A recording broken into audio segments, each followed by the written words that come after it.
Hey guys, in this video I'm going to show you how to turn off likes on an Instagram post that's already been posted. So if you want to hide likes on an Instagram post that's already been posted, then I'll show you how to do that today in this video.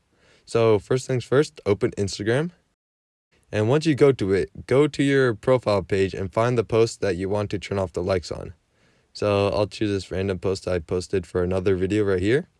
And once you get here, you are going to want to click on the three dots in the top right corner of the post. Once you click on that, this should show up. Now, one of the options here is hide like count.